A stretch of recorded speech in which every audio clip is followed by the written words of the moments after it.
When she said those words to me, they cut deeper than any blade. "Stop acting like my husband, you don't control where I go or who I see." I stood frozen, trying to process what she had just thrown at me. We had been together for 5 years, married for 3, and all this time I believed we shared a bond of trust and mutual respect. But in that moment, it felt like the foundation of our marriage had started to crumble. At first, I tried to brush it off as anger or frustration. Maybe she was just upset about something minor. But the way she said it, with such coldness, made me question everything. I had never tried to control her. I only ever asked for honesty and loyalty, the two things I thought were the pillars of our relationship. Yet the more I thought about it, the more I realized that her defensiveness was hiding something. I began noticing little changes in her behavior. She would guard her phone like a treasure chest, never leaving it unattended. Late-night texts became common, and when I asked who it was, she would roll her eyes and accuse me of being insecure. Every weekend, she found excuses to go out, often saying it was girls' night or just some work friends. I trusted her at first, but after that statement, my trust began to fade. One Friday evening, she dressed up more than usual, wearing the perfume she only used on special occasions. I casually asked, "Who are you meeting?" And she snapped back, "Stop interrogating me. You're not my father." That was the final straw.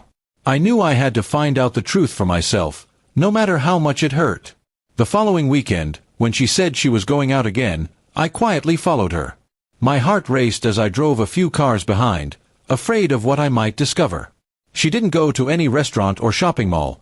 Instead, she pulled into a quiet residential street and parked outside a man's house. My stomach twisted as I watched her step out of the car, smiling in a way I hadn't seen in months, and walk straight into his arms. That sight shattered me, but it also gave me clarity.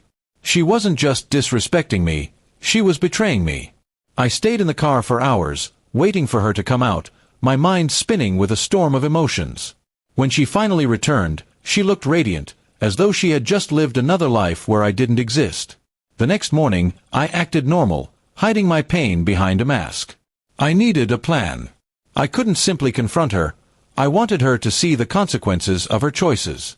Quietly, I gathered evidence, photos, screenshots, bank statements of the money she was secretly spending. I didn't tell her I knew. I just waited for the right moment. That moment came a week later. We were having dinner with her parents, who always thought she was the perfect wife. Halfway through the meal, when she was laughing and pretending everything was fine, I calmly placed a folder on the table. Her mother opened it, only to find pictures of her daughter in another man's arms. The room went silent. My wife's smile vanished instantly. Her father looked at her with disappointment, her mother gasped in shock, and she glared at me as if I had stabbed her. "How could you do this to me?" she hissed. I leaned forward and said, "No, how could you do this to us? To me, to this family? You wanted freedom, and now you have it."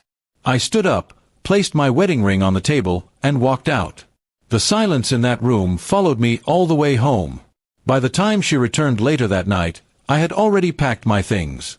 I didn't give her a chance to explain, because her actions had already spoken louder than words ever could.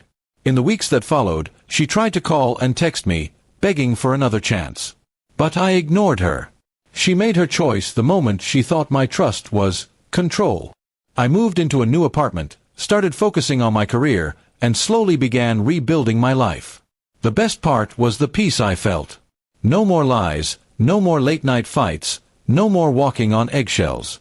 I had been free the moment I let her go. Ironically, the freedom she demanded for herself became the gift I found for me. Months later, I heard she had been dumped by the same man she betrayed me with. He used her and left her, just like she once accused me of doing without reason. I felt no sympathy. She got exactly what she chose.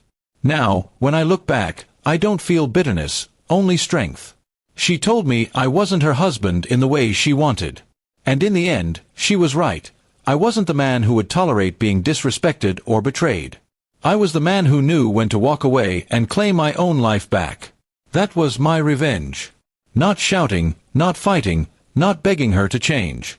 My revenge was living better without her, and letting her live with the mess she created. And that, I realized, was the closure I needed.